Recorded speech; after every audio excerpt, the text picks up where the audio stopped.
no way for Felicia. Felicia. No me kama ni viri. Hey Felicia the bastard. Hey Felicia na mwe kwere. When is your boy kwere? Where do I go me princess go bijou. I want bijou. I is one Lord yagi. I want bijou. Pai. I want better than everywhere okay cannot we have a mortuary. What do I own na social media? And then who what bell son of babe. Oh, I got that smoking banana. Oh, that smoking banana. Oh, wait a moment. Joaquin, oh, I got bioc your mom. The tickets come and meet me in Nigeria. I'm still very much available. We are very much available, Felicia. Felicia. Oh, they come on everywhere. Never mono your baby. Oh, Jackbot Jamie. No, you're rabbit Torino. Oh, she. No, you're rabbit Simuna. Never mo. What bell I go unta. Never ya mumigo. Equemo way. El Guadabuaji. You may come away. Heritage plus heritage. Age Wuku. Age no one of the Wuku. Age no one of the Wuku. Age no one of the Wuku. Why are you a big boy? Wow. Who's afraid of you? Gay, I cannot take me. May cannot when we will mix there. Such a woman will go along. I will put it on your body water the way you want it. What fear we were born like rugby? Who does that? I wear a woman here. Everywhere, but I can win one of my man who bought that. Maroon, no buff passengers. No boy. Oh, do you let me wear rubbish? What zaga? That is my invited, but it's your invited body. Is it your business? Is it your business? Did I call you? He got going to tell where you are. It's anytime my sister, she's my blood. You can't change that. Because no matter where, all the sisters by any time cannot be what bell. I support them and then I support Monica. I support them soon. Okay? Wow. What bomb of beg on if you bully my children, mark my word. If worry. When you worry, can you not see you were bam? Why you don't have that? You know that you wear. Oh, get more bacon. Oh, I get more bacon. Oh, you got your ray. Oh, not that you wear over there. Oh, I get more bacon. When I you not your ray. Oh, I told you tell me what come away. Oh, I yeah. Oh, not your ray that over there. Oh, I get no bacon. I get many false bacon. When I yeah. Why you're a to vibe if you wear? We are total. We get bacon. And love it. Ozua. Where do me boy? Where go to me? Where is it depot? When not depot? When you gonna have depot? When you gonna have depot? Where is it depot? Who does that? Where is it depot? Where is it depot? Where you want to lay? Where you are cooking a man? Where is it depot? Where somewhere? Can I not take care? No, you are not bear. So why the social media get us about today? He went here. I will not take care, and I you are not bear. Everyone, Bugua. Hey, why my Bugua? Why am I the business one? Why am I the business one? Then I will say I want about him with his one. Don't tell me. And then you can go to boss set his soy. Or when it happened, a bag on a boss set. Don't tell me. Wow, what better is you? You should be ashamed of yourself. Your father is in the mortuary like cold. So if you don't be taken out, you can bury your father. You are and a babu way. Common sentences you cannot pronounce. And now, common sentences. And now, a pronounced sentences you cannot afford it. Can't you see my children speaking? Can't you see them speaking? Are you mad? Come on, pronoun sentence now, and now we cannot provide it. Common sentences is not even complete in your maths. Common sentences you cannot pronounce. Boy, Wortoworto, will be a weird. what people they are dead. You think I'm afraid of you? Nobody am I be one. Never will I do my meaning the party the Sunday. Oh my God, we don't think any violence or the violence you call Wortoworto. You think I'm afraid of anybody? I don't you back as far as I'm not talking back. I don't know. Oh, best of your money. It went born at baby with money. Okay. Where got Denny with the way buried away. No, the way buried away we had it. Come and do your father's burial. Come and do your papa burial. Come and do your father's burial. Uga gay, Uga go coyoto, Uga bopayoto, already where you were. It was correct. I mean, no cake and another no back. And I no cock go. In no way, Felicia, Felicia. Nequemo. My husband, this. I got you car. I'm a shocky way. When I come every rock. I'm a shocky way. Anytime I Nigeria. Anytime in Nigeria. Ritoto. It's in Nigeria. You can't do more than a dead rats. Where dead rats here? Ulatia. Hey, anytime I tell you, what's your business there? What's your problem? It is a family traditional marriage. Okay? We are begging to hear with Jimmy do me more leather, more I will bet it. You pay one couple, and then our leather is on me. Azua, but bon leather be. The wemu, I can move away. Eh? I say never friends. And I view a bed Wortoworto. And meet no nugaje, woman, you are jogging the Avani Wahan now. What the fear? Oh, now what the fear to bot. Yade by La Lagume. Ogume see away mobilize them away and should ride no again here destroys a toy. No again here destroys a toy. My memory chesu is so one. I will destroy you. I am going to destroy you. I will destroy your image. I will destroy anything that have to do with you. I will destroy anything that have to do with you. If you don't stay out of my path, stay away from me. If you don't stay out, ya go egbe. When you so God's way, all that will not feel. Ya go everything. Ya better come in. When ya better come in, ya go. When ya better come in, anything ya go Felicia. But bon let that go you Zayara we have a mortuary. Era we are a mortuary. Era we are what do you know Becati no better or like Bijou or like Betue or like Bijou by it won't do not be candy. Oh, what do you not be candy? All time death, not Bijou or not like Bijou or not a dog better voice, but you are the nest. I say you are the nest. Oh, do you know the boy? Oh, don't you? Oh, your boy. Oh, your boy, Felicia.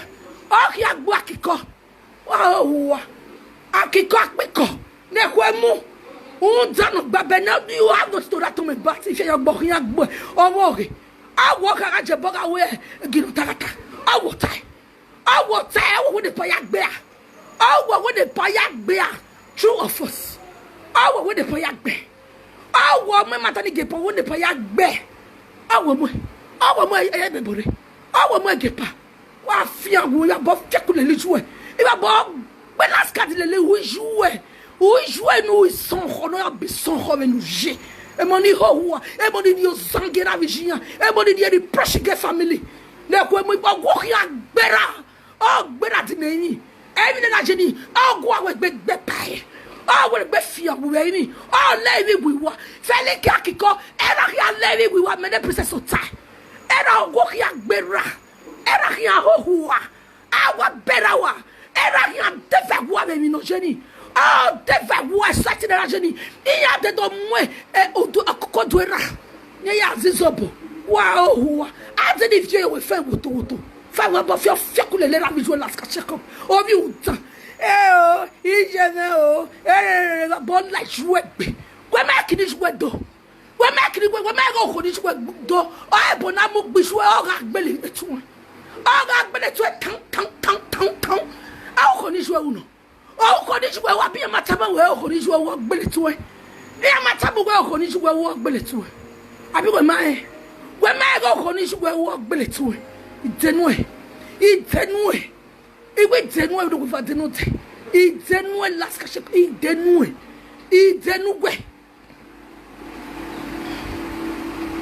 Abe Agnes, don't do this matter. No, don't concern the Hey, when you tie, and you tie. I was there. At that time, when I was a ear weakness. Your tie. What bell near man, maybe you and near man, see with Boluano. Near man, I still with Boluano, I'll tell me the way. Near man, I still with Boluano.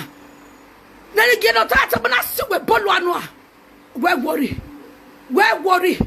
And we're going to be a mule. When you will pay it when we are that egg, but we are that getting we are there.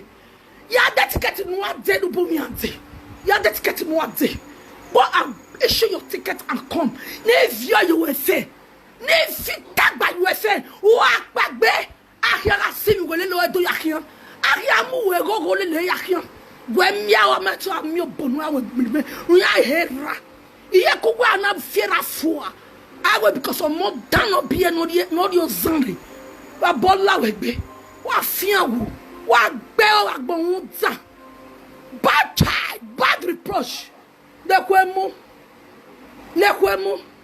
Umani not away. Umani no anyway. Umani na yaka. Umani na yaka did not see any. What check this? What check this shoddery? Or what check gogo? What as the meaning of that name that was given to you by my kids? What bell? Uza. I'm ready for you. I'm ready for you. Me no ga. Igo ga no webeku. Oh no want the for water. Close this door. What do you want? You want to stay inside? I don't want to show the camera. What that said. Oh no want the for water. Why I had near the recuselu, I got near the recus. Why Felicia, we eat out a look. I am yet to bot chocolate. What?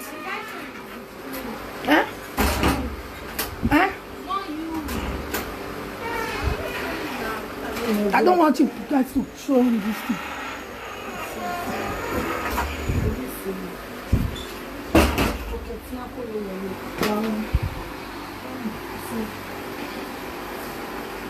Good evening, Scott.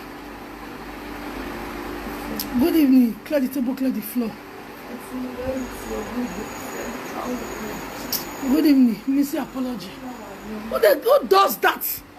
When you want, I'm more that no more way we read the City. It was best John we monya. Ebon Agbebo Mogwene. Where all we will walk by if you I dare you. Come to Nigeria. I say I dare you. You come to Nigeria. I am in Nigeria. You come. If you want to fight me, if you want to bully me, come to Nigeria. Let's do it together. Let's clear the floor and let people wash. I not have Sabbath space. You come and meet me in Nigeria. As I'm here. Mama, I did not escape. I'm not dodging in Nigeria. I am not sit. I am coming to Nigeria. So if you want to deal with me, if you want to deal with me, you come. Come to Nigeria. I am here. I am waiting for you. Emanazio bourgeois no ya lekera lazia. Emana belivie kwena kokoi. Were mo vie. We ati. Ya sira la emotion ya gwapoto. Ya imora la ya edu we sweke. Iwo go ya gbo ni atete ye. Poma. Iwe ogwo ka gbo enu ya bie. Unza Felicia no people re. O we ke re. Iswera le beke. Iswera le beka gwabera. Labo. Era levy we were. Era here levy we were. We are begging. Everywhere here keke mortuary. I will do you to that extent. You have your joy, but you have been a way me. You have been a way me, and if you were bed, what bell won't tell of Babe? I've got better of you.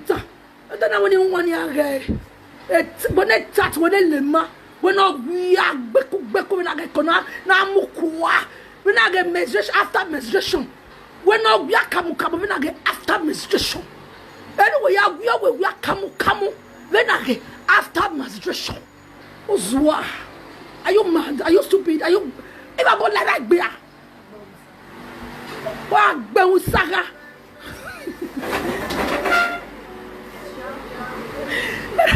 Era gbe usaga me moshwari. Era gbe usaga me moshwari. Era gbe usaga eya ye pasera ya we ni me moshwari. Eya ya fidje ko na ni yawe bo. Are you mad? Are you crazy? Are you mad? If you go away, you are belly as they say. You been away, me, you can't as they say. Wow, I feel good. What Ben Sarah, Ben Sarah, Moshuari. Mine not your way. Don't know what I said to you.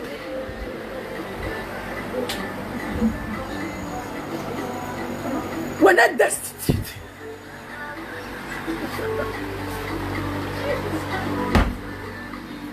Oh my God! When they're destitute, please go and ask Go and ask. Go and ask what the meaning of destitute.